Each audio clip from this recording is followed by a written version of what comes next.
네, 국민 여러분 안녕하세요. 저는 전국공무원노동조합 교육실장 이상원이라고 합니다. 우리 공무원노조는 공직사회 개혁과 부정부패 척결, 그리고 정부의 잘못된 정책들에 대해서 문제점을 제시하고 또 대안을 제시하는 그런 공공노조로서의 성격을 가지고 있습니다. 이번에 정부에서 국민연금을 개혁해야 된다라는 이걸 가지고 연금 개혁안을 발표했는데, 우리 공무원노조는 이것이 연금 개혁이 아니라 개혁이다. 그리고 연금을 개혁하는 이유는 우리 국민들을 위한 것이 아니라 재벌들에게 돈을 더 벌어주기 위해서 이걸 만든 거다라고 지금 분석하고 있습니다. 그 이유로 오늘 자세하게 좀 말씀을 드릴 텐데요. 저희는 공적연금 개혁에 대한 이해, 그리고 연금 개혁의 본질, 그리고 이번 윤석열 정부의 연금 개혁에 어떤 문제점들이 있는지에 대해서 자세하게 3번에 걸쳐서 영상을 찍었습니다.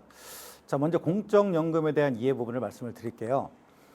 국민의 노후 보장과 관련돼서 전통적으로 옛날 봉건 시대처럼 가족과 개인들한테 맡길 것인지, 아니면 이것을 사회와 국가에서 일정하게 책임질 것인지를 가지고 끊임없는 논쟁이 있어 왔는데요. 이번에 정부에서는 이것을 더 개인한테 돌리는 쪽으로다가 한다고 하기 때문에 오히려 연금의 어떤 진보가 아니라 저희는 퇴보고 후퇴다라고 분석하고 있는 것입니다. 연금과 관련돼서 중요한 개념이 있는데요. 중위소득이라는 겁니다. 전체 가구를 소득 순위로 나열했을 때 중간에 해당하는 소득, 전체 소득을 전체 가구로 나눠서 평균으로 낸 것이 아니라 1등부터 100등까지 했을 때 50등에 해당하는 소득을 보통 중위소득이라고 하는데요. 2020년 2인 가구의 중위소득은 299만 원입니다. 그럼 여기서 절반 149만 5천 원에 미치지 못하는 월평균 수입을 기록하는 가구를 저희는 빈곤율에 해당한다고 보고 있는 건데요.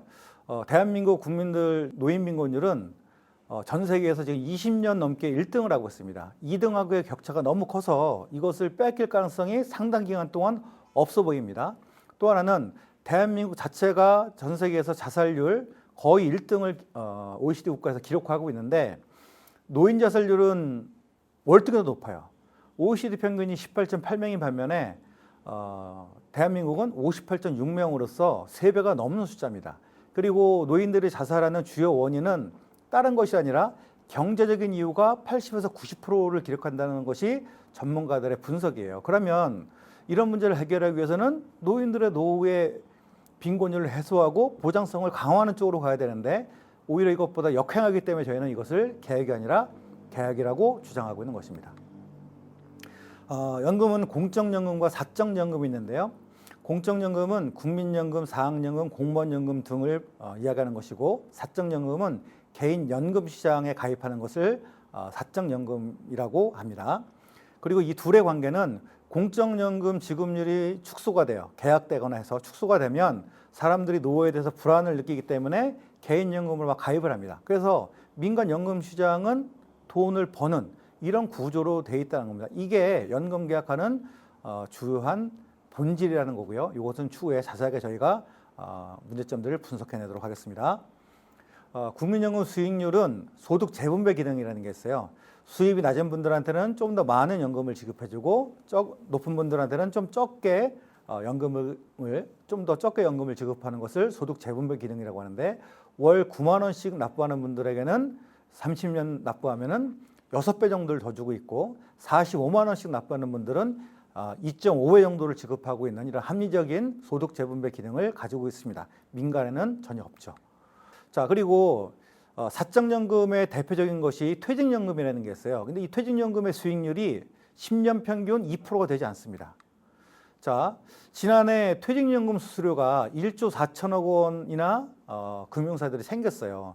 수익률은 국민연금의 4분의 1밖에 되지 않아요. 그래서 2017년부터 21년도까지 5년간 국민연금의 연평균 수익률은 7.63%인 반면에 이 기간 퇴직연금 수익률은 1.94%로 25%, 4분의 1 토막밖에 안 된다는 겁니다.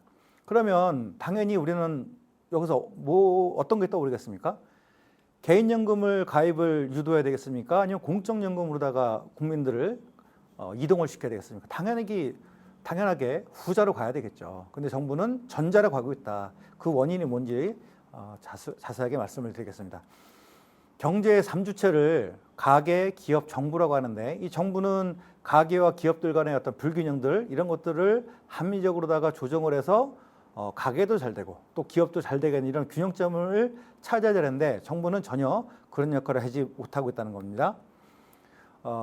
지금 좀 언론에서는 국민연금 나중에 받지도 못한다 막 이런 얘기들을 해요.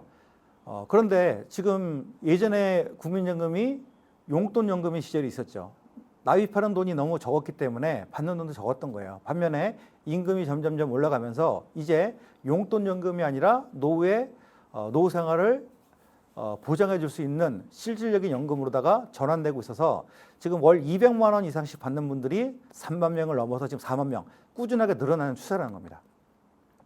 한쪽에서는 국민연금을 폐지하자고 해요. 근데 반면에 국민연금으로다가 자발적 가입하는 분들이 계속적으로 늘어나고 있습니다. 심지어 강남 3구에 사는 분들은 돈의 흐름을 많이 아는 분들이잖아요. 이런 분들은 오히려 2020년을 기준으로 했을 때 전체 국민의 갈아타신 분 중에서 11%를 차지한다는 겁니다. 전체 인구의 3% 정도밖에 되지 않는 인구인데도 불구하고 이렇게 많은 분들이 국민연금으로 다 갈아타는 이유는 이거 국민연금이 워낙 혜택이 높기 때문이라는 걸 알기 때문이죠. 정리를 하면요, 공적연금보다 높은 수익률을 기록하는 연금은 대한민국에 없습니다. 그리고 국가가 망하지 않는 한 연금은 반드시 지급된다는 것이고요. 이미 OECD 국가들 상당수 국가들은 연금 적립금이 다 고갈돼 있어요. 그렇지만 우리보다 연금을 더 많이 받고 있는데요. 이것이 증명하는 것은 국가가 망하지 않는 연금은 반드시 지급받는다는 것입니다. 그리고 물가 인상률 오른 만큼 연금액도 많아지는 이런 기능을 가지고 있고요. 내는 것보다 두세 배 이상 받고 또 저소득자한테 유리한 기능을 갖고 있는 국민연금, 우리가 반드시 지켜야 될 그런 연금이라는 것들 꼭 기억해 주시고, 이것이 이번 첫 강연에서 제가 여러분께 드리고 싶은 말씀입니다. 두 번째 강연에서는 왜 정부에서 연금을 개혁하려고 하는지 자세하게 밝히도록 하겠습니다. 감사합니다.